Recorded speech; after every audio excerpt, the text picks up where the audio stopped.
True scary story. My name is Michael and I'm a 14-year-old boy who lives with my aunt in the countryside. Now out here we have no neighbors. The closest place to my house is about 8 miles away.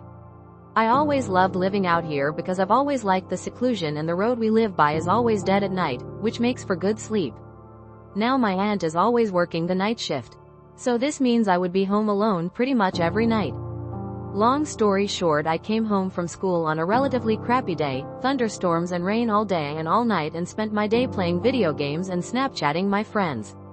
At about 9 o'clock my aunt came upstairs and told me she was heading off to her job. I was always fine with this because I liked being home alone. I had full range of the house and could play loud music all I wanted. Who wouldn't love it? At about 11 o'clock I had started feeling tired and laid down to watch some YouTube and go to sleep. And soon enough, I did. I woke up at some odd hour of the night to somebody knocking on the door. I sat up and muttered, "What the hell?"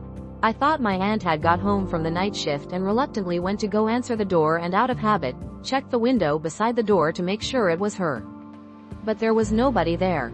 I thought to myself, probably some stupid kids knocking on my door and running away. And I dismissed it at that and went back into my room. I checked my phone to realize it was 3 a.m. and the thought of teenagers ding-dong ditching my home was suddenly out of the question, given that it was a Wednesday, and I basically lived in the middle of nowhere. Just as I was thinking, I heard a bang coming from the basement. I jumped and tried to make up an excuse like a noise of the thunderstorm to calm me down.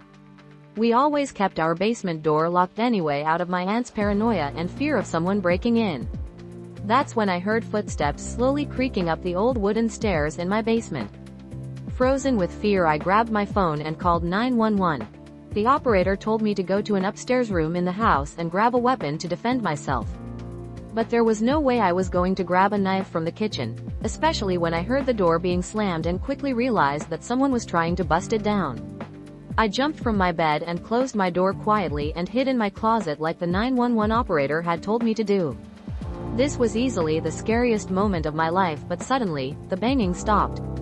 But what comes next will haunt me for my whole life. Whoever it was screamed at the top of their lungs. But it wasn't a normal scream, it was an insane and disgruntled scream. And then, I heard the basement door collapse.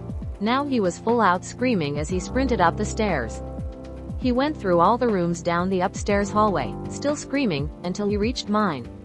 My door, unfortunately, didn't have a lock on it, and when I heard him open my door, I was paralyzed with fear. I could see him through the shades of my closet. He was still screaming, looking all over my room, even under my bed. But then, after trying to hold my breath for too long, I let out a puff of air. He perked up, looked straight at my closet and slowly walked towards it, no longer screaming. I couldn't even breathe at the moment, especially when he just stopped right in front of the closet door. I could see him through the closet, and he had the biggest smile I had ever seen.